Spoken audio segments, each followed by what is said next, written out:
बहुत समय पहले की बात है। एक छोटे से राज्य में एक बहुत ही प्यारी और दयालु लड़की रहती थी, जिसका नाम था सिंड्रेला। वह अपने माता पिता की इकलौती बेटी थी। बचपन में ही उसकी माँ का देहांत हो गया। कुछ सालों बाद उसके पिता ने दूसरी शादी की, ताकि सिंड्रेला को एक माँ का साया मिल सके। लेकिन किस्मत को कुछ और ही मंजूर था। उसकी सौतेली माँ और उसकी दो घमंडी बेटियां बहुत बुरे स्वभाव की थीं। वे सिंड्रेला से सारे काम करवाती, घर की सफाई, खाना बनाना, कपड़े धोना, यहां तक कि उनके गंदे जूते तक साफ करवाती। सिंड्रेला सब कुछ चुपचाप करती, क्योंकि उसके दिल में कोई गुस्सा नहीं था। वह हमेशा मुस्कुराती और उम्मीद रखती कि एक दिन उसकी जिंदगी बदल जाएगी। एक दिन पूरे राज्य में यह ऐलान हुआ कि राजा के बेटे राजकुमार के जन्मदिन पर एक बड़ा नृत्य समारोह बॉल रखा जाएगा। राज्य की हर लड़की को महल में आमंत्रित किया गया, ताकि राजकुमार अपने लिए एक दुल्हन चुन सके। सिंड्रेला का भी मन हुआ कि वह जाए, लेकिन सौतेली माँ ने हंसते हुए कहा, तुम जैसी नौकरानी क्या वहां जाएगी? पहले सारे काम पूरे करो, फिर सोचेंगे। फिर वे अपनी बेटियों के साथ सज धज कर महल चली गईं और सिंड्रेला अकेली कमरे में रोने लगी।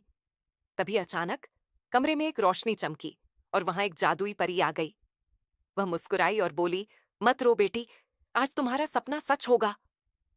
उसने अपनी जादू की छड़ी घुमाई और देखते ही देखते कद्दू सुनहरे रथ में बदल गया, चूहे घोड़े बन गए और सिंड्रेला के पुराने कपड़े एक खूबसूरत चमचमाते गाउन में बदल गए। उसके पैरों में थे चमकते हुए कांच के जूते। परी ने कहा, जाओ मेरी बच्ची, लेकिन याद रखना, रात के 12 बजे जैसे ही घड़ी बजेगी, सारा जादू खत्म हो जाएगा। सिंड्रेला महल पहुंची तो सबकी नजरें उसी पर ठहर गईं। राजकुमार उसकी सुंदरता और सरलता देखकर मंत्रमुग्ध हो गया।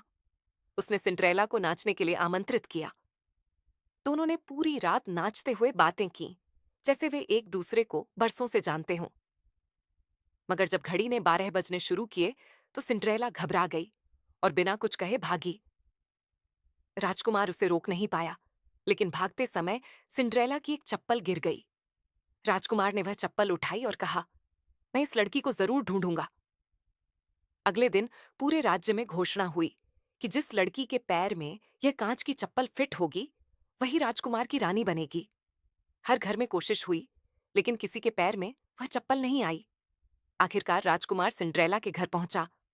सौतेली माँ ने उसे छिपा दिया, लेकिन जब चप्पल उसकी बेटियों को फिट नहीं आई, तो सेवक ने पूछा, क्या यहाँ और कोई लड़की है?